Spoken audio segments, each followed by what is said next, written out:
Welcome to your English class. Tey ñu fas yéene jàng lu ñuy waxee am ci anglais mooy possession. Ngir wax moomeel ci anglais dafa am benn baat bu ñuy jëfandikoo baat boobu mooy have.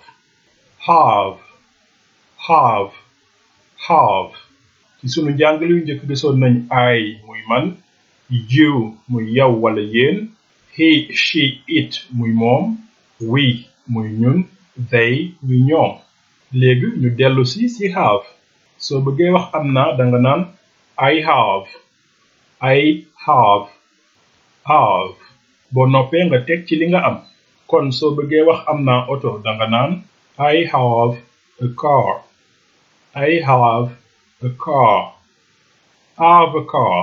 Soo bëggee wax yow am nga dangay wax you have.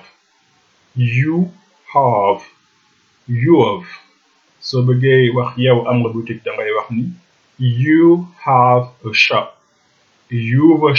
Soo bëggee wax moom am na muy góor dangay wax he has. Soo ko gaawalee mu nekk his. Soo bëggee wax moom am na fekk muy jigéen danga naan she has. Soo ko gaawalee mu nekk she's. Léegi soo bëggee wax ñun am nañu danga naan we have. Soo ko gaawalee mu nekk we've. Soo bëggee wax am nañu entreprise danga naan we've an agency.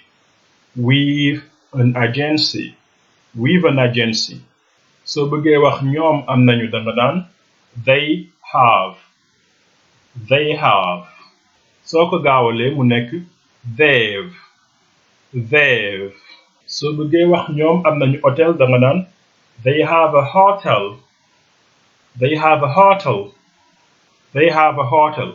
Fàttalikul ne yow ak yéen ñoo bokk niñ leen di waxe. Kon soo bëggee wax yéen am ngeen dangay wax you have. Soo ko gaawalee mu nekk you've.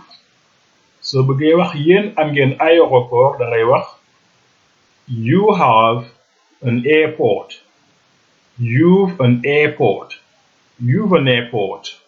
Dangay gis ne yépp soo waxee pronoun bi have nga ci teg pour wax moomeel bi ba mu des she, he ak it. Foofu soo fa yegsee have dafay nekk has. Noppalul tuuti ñu yeggali.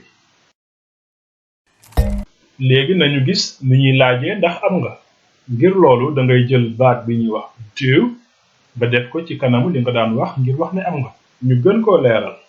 Sooy wax ne am naa dangay wax ni I have. Soo bëggee wax ne ndax am naa dangay wax do I have.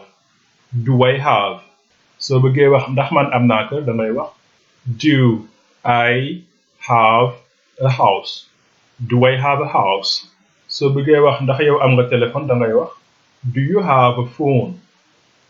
you have a phone. Waaye boo agsee si she, he ak it dootoo waxati do waaye does ngay wax. Moo lay jox does she have nga teg ci li ngay laaj. Does he have nga teg ci li ngay laaj. Does it have nga teg ci li ngay laaj. Kon su ma bëggee wax ndax ku jigéen ki am na borom kër damay wax ni does she have a husband.